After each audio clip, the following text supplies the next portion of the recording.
To come up with good ideas and innovation, we need good debates. Not the shouting matches of pundits, but a direct exchange of ideas. The duty of human beings in protecting human rights. I don't see this. How you want to convince the Westerners? We are talking about human lives. We are becoming much more polarized. I can Time speak for my is country. up. We're never gonna Time move is away from up. protecting Time's up. the Time's individual up. rights. Time's up. Who's the winner? What can we learn from the crossfire? Tune in to Global Arena with me, Tian Wei, only on CGTN.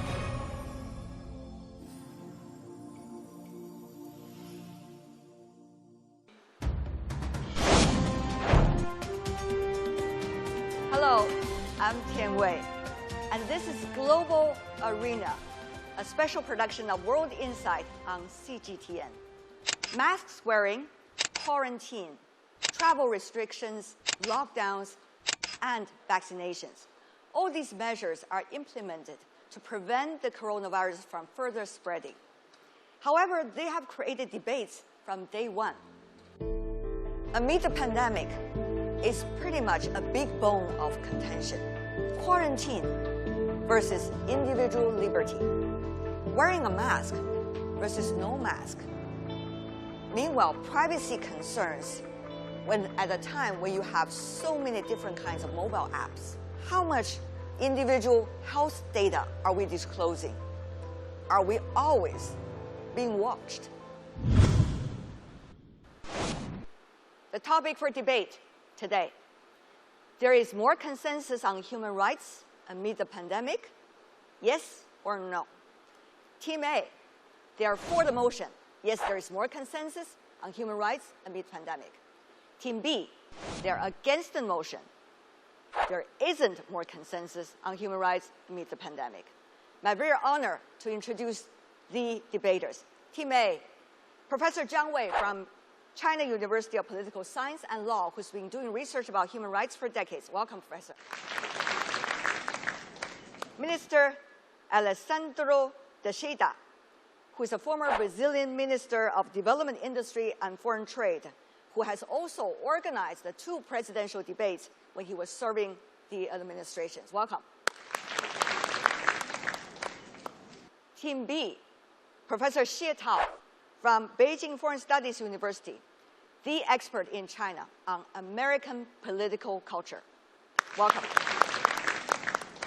Last but not least, Team B, Frank Siren, best-selling author, documentary filmmaker, who has been a bridge building the links between Chinese and the Western press over the decade. Thank you. Meanwhile, we also have a special arrangement of a panel of observers and commentators. They are joining us now, virtually. Professor Kishore Mahbubani from National University of Singapore, former president of the UN Security Council. Professor Denise Conan from University of Hawaii, who has traveled to China in the 1980s and has been keen bridge builder for China and the United States. Last but not least, Robert Daly, director of the Kissinger Institute on China and the US from the Wilson Center based in Washington, D.C. Welcome to the panel of observers. Thank you. Last but certainly not least, we have a wonderful audience sitting with us here today. My sincere appreciation on behalf of the team for your presence here today. Thank you.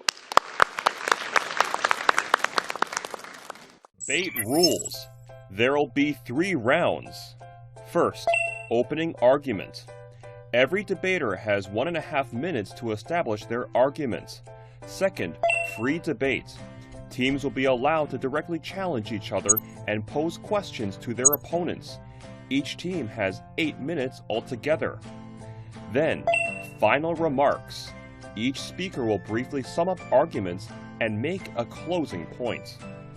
And finally, there will be a winning team. 31 audience members will have 1 vote each. 3 observers will have 5 votes each.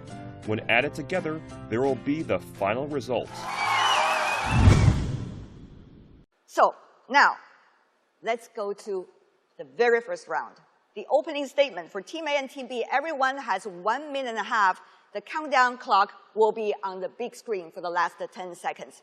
Let's start with Team A, our first speaker, Professor Zhang Wei, 1.5 minutes.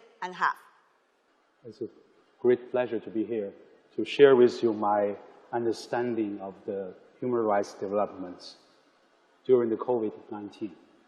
I have 3 key words to describe what I feel. The first word is the right to life. During the COVID-19 process, we realized that the right to life has been upheld as the most important factors to fight against the pandemic. What was experienced in China, we see how important it is to save us from this disaster. My second key word is the poverty alleviation. As we understand, Chinese government has been making a great pledge to fight against poverty.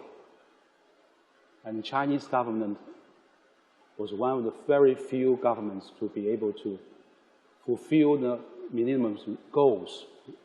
And also now we are up to the sustainable development age. We are able to fulfill this goal in advance, before 2030. The third keyword is non-discrimination equality. As we are fighting the COVID-19, what has been experienced in US is a very important show to us. All right, time is up. I'm so sorry you're running out of time. Sorry? This could also be a good reminder for our other panelists that this is going to be a very limited time. You talk about life, right to life, poverty alleviation, and some of the other points, whether they are up to debate. Let's go to Team B, first speaker, Professor Xie Tao. Go ahead. Okay, thank you, Ms. Jian Wei. Very honored to be here today. I just want to make the argument that there is no consensus about human rights. We do have a universal declaration of human rights, but there is no universal consensus on the priority of different aspects of human rights. Take the United States as an example. During the COVID-19 crisis, many Americans protested against social distancing, mandatory face covering, etc., in the name of their political rights. And so they say the government has no right to limit my travel around. I have the right to work. And so they are exercising their political rights to fight for economic rights, right? And so you can see because of this, Americans are sacrificing about 600,000 lives on the altar of political rights. And then you look at the other opposite. Take the case of China. In China, people have different attitudes about human rights. The Chinese government does prioritize the right to life. And so the government mandates this quarantine, mandate face covering, and there's a lot of electronic monitoring of people's movement. And yes, for many Westerners, this sounds like a violation of their political rights. But look at the results. The Chinese government has been most successful, I would say, stunningly successful in keeping the pandemic under control. And so you can see the contrast. There is no agreement. There is just a disagreement. Okay. Time is up. Thank you very much, Professor Xie, for sticking with the time. You argue about priorities and differences. Now let's go to the 4-motion team, Team A, number 2 speaker, Minister Teixeira. First, thank you very much for the CGTN, Qinwen, for the invitation, my colleagues here. We live in a complex world, and we have 2 poles today. One pole is called individualism, and another is called collectivism. And this pandemic has shown the 2 faces. And I'm sure when we come out of this pandemic, we're going to see that society needs to arrive in a more consensus way about human rights, meaning your individual rights cannot overrule the collective rights. Countries that we see that kept the individual rights over the collective rights, as Professor just mentioned, are countries like Brazil, United States, and India. They respond for more than 50% of the total deaths in the pandemic. So I'm sure after this terrible moment for our society, we're going to realize and see the numbers that collectivism is the most important element. We need to strike a balance between individualism and collectivism if we want to keep our society prosperous. Thank you very much. Thank you. As we know, Team A is for the motion. There is more consensus on human rights amid the pandemic. Last speaker, opening arguments from Team B. You're against that motion.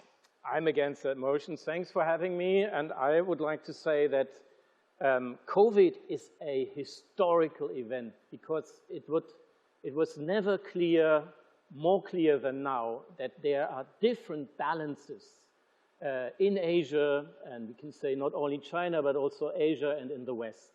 The Western people, they balance more into the direction of individual rights. The people in Asia, they balance more into the needs of society. And this was actually no conclusion, this big event, this pandemic, but these two ways of dealing with problems of societies, they are more separate than ever. And it's more clear than the Western people don't want to be treated like the Chinese people were treated in China. And on the other side, the Chinese people are saying, no, we don't want to be treated as individual. We want the society, we want the government to solve the problem. And now there's a discussion needed how we can get together. But we have to see that we are more separated than ever before because of this pandemic. Time is up. Thank you so much for sticking to the time once again. So we have arguments about individual rights vis-a-vis collective rights, about case studies, China, US, Brazil, India, and some of the other countries. We also have a different opinion about whether there is consensus within societies themselves or not.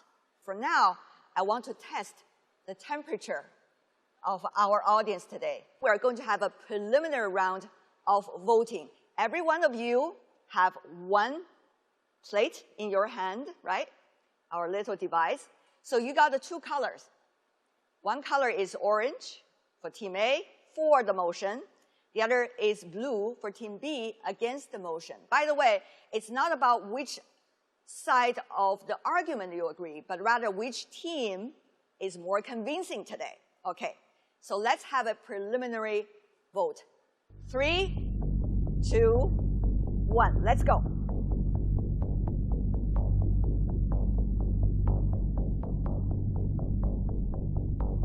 Okay, I got the number. Thank you so much. You can put down. Thank you. So the number is, the preliminary round of voting from our audience, 7 for Team A, or for the motion. 24 for Team B, or against the motion. Once again, I want to emphasize the number is not the result. But later, after all the debate, there will be a real voting.